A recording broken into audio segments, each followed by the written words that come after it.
আপনাকে বলবো, চলেন বসেন। আপনারা তো গোপনীয় খবর কিছু জানেন না। এই বাংলাদেশে টাকা কিছু লোকের কাছে কুক্ষিগত, এই বাংলাদেশের টাকা কিছু লোকদের কাছে কুক্ষিগত অবস্থায় আছে।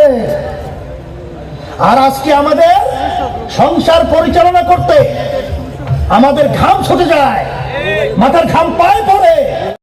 যে কাফেরদের ভিতরেও মানুষ সমস্ত মাখলুকাতের ভিতরে নিকৃষ্ট, তখন তার চক্ষু দুইটা ছিল, কিন্তু যখন একটু পরে ইসলামের পক্ষে স্লোগান দিয়া যখন রাজপথে নামছিলেন, তখন তার চক্ষু দুইটা না কোনো পরিবর্তন হচ্ছে, দুইটাই তো ছিল। হাতের দিক থেকে কোনো পরিবর্তন হইল, পায়ের দিক থেকে চেহারা একটু আগে যা ছিল একটু পরে তাই আছে। তাহলে বোঝা গেল কোন পরিবর্তনের মাধ্যমে যেই মানুষটা সবচেয়ে ছিল নিকৃষ্ট, সেই মানুষটা হলো সর্বোৎকৃষ্ট। সেই জায়গাটা কি? সেই জায়গাটার নাম হলো কলবের পরিবর্তন। কথা ঠিক? কিসের পরিবর্তন? আর এই কলবের উপরে ভিত্তি করেই দুনিয়া এবং আখেরাতে সম্মান নিশ্চিত। বেলাল হাবশী রাদিয়াল্লাহু তাআলা আনহু গোলামের ছেলে গোলাম, বংশের দিক থেকে নিচু, চেহারার দিক থেকে কালো, শিক্ষার দিক থেকে বকলম, পয়সার দিক থেকে নিচ্ছ, কিন্তু দুনিয়ার দিক থেকে সম্মানিত, আখেরাতে কিসের কারণে? চেহারার কারণে, বংশের কারণে, শিক্ষার কারণে, সম্পদের কারণে। তাহলে বোঝা গেল এই সম্মানটা তার আসছে কিসের কারণে? কলবের কারণে। আর বেহেশতে যাওয়ার জন্য আল্লাহ রাব্বুল আলামিন শর্ত লাগিয়েছেন, ইল্লা মান আতাল্লাহা বিকলবিন সালিম। ওই কলবের উপরে ভিত্তি কইরেই কিন্তু আপনার আমার জন্য জান্নাত নির্ধারিত। এই জন্য আমি বিশেষ করে কওমি মাদ্রাসা, আমার তালেব ইলমদেরকে, আমার আসাতিজা ইকরামদেরকে, আমাদের কমিটি সহ সকলকে আমি উদাত্ত আহ্বান জানাবো, আসেন আমরা মাইক থেকে পড়ার পরে আমরা কিন্তু কেউ ফেরেশতা হয়ে আসি নাই, কেউ কিন্তু আমরা অলি হয়ে আসি নাই, কুতুব হয়ে আসি নাই। কথা ঠিক কিনা? এই জন্য একটা প্রবাদ বাক্য আছে যে ওস্তাদে পুত বানায়, আর যদি শিক্ষা না হয় ভূত হয়। ভূত কি হয়? ভূত। আমার আব্বাজান রহমাতুল্লাহি আলাইহি বলতেন, একটু আগে যে আলোচনা আমি শুনতেছিলাম, যে শিক্ষা জাতির মেরুদণ্ড, আব্বাজান রহমাতুল্লাহি আলাইহি একটা কথা বলতেন, সব শিক্ষাই জাতির মেরুদণ্ড নয়, আদর্শ এবং ইসলামী শিক্ষাই হলো জাতির মেরুদণ্ড। তার বাস্তবতা হলো, আমি সংক্ষেপে বলবো যে আমাদের দেশ পরিচালনা করে এমপি মন্ত্রীরা। কারা? এমপি মন্ত্রীরা। সংসদের ভিতরে বিল উত্থাপন হয়, সেখানে হা হা যা যুক্ত হয়েছে, হা যা যুক্ত হয়েছে, এর অর্থ থেকে আইন পাশ হয়ে গেছে, এই অনুযায়ী দেশ চলে, ঠিক কিনা? তাহলে এমপি মন্ত্রীদের ভিতরে টিআইবি একটা সংস্থা, তারা 100 এমপি মন্ত্রীর ভিতরে একটা তদন্ত করছিল, জরিপ করছিল। এই বাংলাদেশে 100 এমপি মন্ত্রীদের মধ্যে 97 জনের মতো এমপি মন্ত্রী পাওয়া গেছে চোর। কি পাওয়া গেছে? অর্থাৎ দুর্নীতিগ্রস্ত। কয়জন? এখন অনেকে বলতে পারে হুজুর 3 জন তো ভালো ছিল, পরে 3 জনও বলে চোর, একটু কম চোর। এটা কিন্তু আমরা তদন্ত করি নাই, বিদেশে একটা সংস্থা। 100 জনের ভিতরে 100 জনই দুর্নীতিগ্রস্ত, চোর। আমাদের গরিব ভাইরা, বিশেষ করে এই বাংলাদেশ চলে, বিশেষ করে উল্লেখযোগ্য কৃষক ভাইরা অর্থ উপার্জন করে, আমার রাস্তায় রিক্সাওয়ালা ভাইরা অর্থ উপার্জন করে, আমার শ্রমিক ভাইরা অর্থ উপার্জন করে। বিদেশে আমার ভাইরা এই রোদ্রের ভিতরে চামড়া পুড়ে কালো হয়ে যায়, রেমিটেন্স পাঠায়, সেই অনুযায়ী দেশ চলে। আর মাঝখানে এক সাইডে ওরা 1% ওরা ওই ক্ষমতার চেয়ারে বৈশা আমাদের টাকা তো এই দেশের ভিতরে সংগ্রহ তো দূরের কথা, আমাদের দেশের টাকা ওরা বিদেশে পাচার করে। কথা ঠিক নেবে? ঠিক। এই যে আওয়ামী লীগের সময় ভূমিমন্ত্রী, শুধু তার একা 3টা দেশের মধ্যে বাড়ির সন্ধান পাওয়া গেল 620টার মতো বাড়ি। এই ফ্যাসিস্ট আওয়ামী লীগের ভূমিমন্ত্রী, সেখানে 620টার মতো বাড়ি দাম আসছে প্রায় 5,700 এত কোটি টাকা। কিন্তু আমার কথা না, কিন্তু পত্রিকা রিপোর্টে আসছে। আচ্ছা বলেন তো, এই প্রথম আলো পত্রিকা কিন্তু এই রিপোর্ট আসছে, তাই সেখানে এই যে 5,700 কোটি টাকা, 620টার মতো বাড়ি, এই যে অর্থ, এসব তার আব্বাই রেখে গেছিল, এইটা সে ওয়ারিস হিসেবে পাইছে, ওই টাকা দিয়েই তো বাড়ি করছে।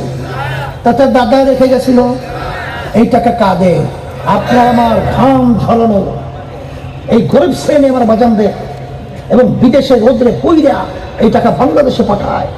সেই টাকাগুলো ক্ষমতার মসনদে বসে তারপর বিদেশে পাচার করে এরকম 620টার মতো বাড়ি তৈরি করে। এই কথা ঠিক কিনা? ওরা হইল ভোগী, আমরা হইলাম ত্যাগী। ওরা হইল ক্ষমতা প্রেমিক, আমরা হইলাম দেশপ্রেমিক।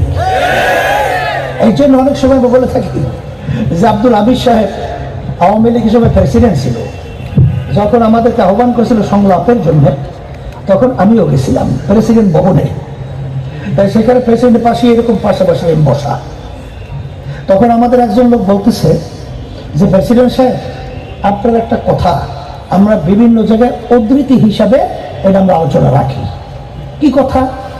বলে আপনি বলেছিলেন যে প্রতি বছর বাংলাদেশে যে টাকা দুর্নীতি হয়, চুরি হয়, এই দুর্নীতির টাকা দিয়ে পদ্মা সেতুর মতো একটা সেতু প্রতি বছর তৈরি করা যায়। তখন তিনি বলছিলেন, আমি একটা বলিনি, আমি 2টা পদ্মা সেতুর কথা বলছি। এই কথাগুলো আমি বলার একটা উদ্দেশ্য আছে। সেই উদ্দেশ্য হলো এই যে 53 বছর শেষ হলো, 54 বছর চলছে। আমাদের দেশটা স্বাধীন হলো, রক্ত দিল, জীবন দিল, মায়ের কোল সন্তান হারা হলো লক্ষ লক্ষ মানুষ, না কথা ঠিক না বেঠে? সেখানে আপনার এই দেশকে নিয়ে আমাদের একটা ভাবনা চিন্তা আছে না নাই? একটা ইমানের অংশ আমাদের দেশ নিয়ে নাই না নাই?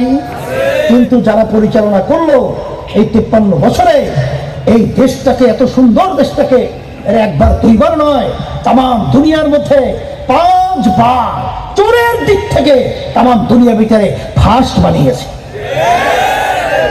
এদের পরিচালনায় হাজার হাজার মায়ের কোল সন্তান হারা হয়েছে। এদের পরিচালনায় এই বাংলাদেশ থেকে টাকা পাচার করে কানাডা সহ বিভিন্ন জায়গায় বেগম পাড়া তৈরি করেছে। এদের পরিচালনায় আমাদের স্বাধীন দেশটা আমরা পরাধীনতার জিনজিরের মধ্যে 54 বছর পর্যন্ত আবদ্ধ ছিলাম। কথা ঠিক না ঠিক?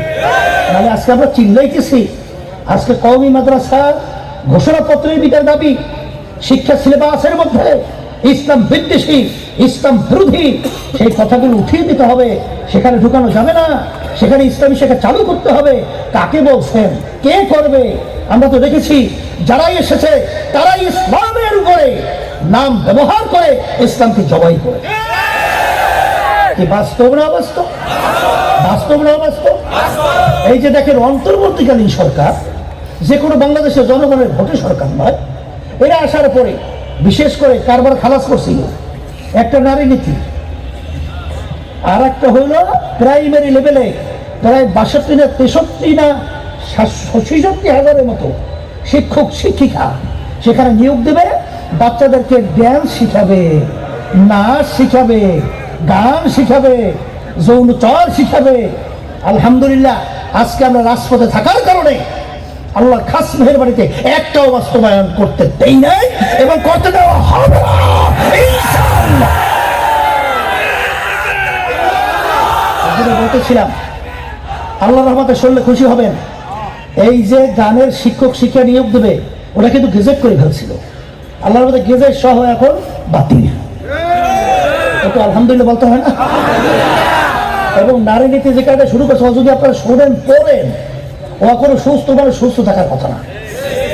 এত ভয়াবহ, ও কোনো মানুষের সমাধি থাকতো না, প্রচুর খারাপ সমাজ হয়ে যেত। সেই শিক্ষানীতিগুলো আমরা কিন্তু জাতীয় ওলামা মাশায়েখ পরিষদের পক্ষ থেকে, ওলামা মাশায়েখ পরিষদের পক্ষ থেকে ওগুলো কি কি তৈরি করছিল বই আকারে কিন্তু আমরা তৈরি করছি। সেটা আপনারা দেখেন, জানবেন কি ষড়যন্ত্র চলছে, এগুলো সব জানতে হবে। নাহলে এক পর্যায়ে হবে কি, স্পেন 750 বছর পর্যন্ত যেখানে মুসলমানদের রাজত্ব, সেই স্পেনের ভিতরে এখন আপনি যাবে, মুসলমান একজনও তালাশ করে পাওয়া যায় না। কারণ কি তা জানেন?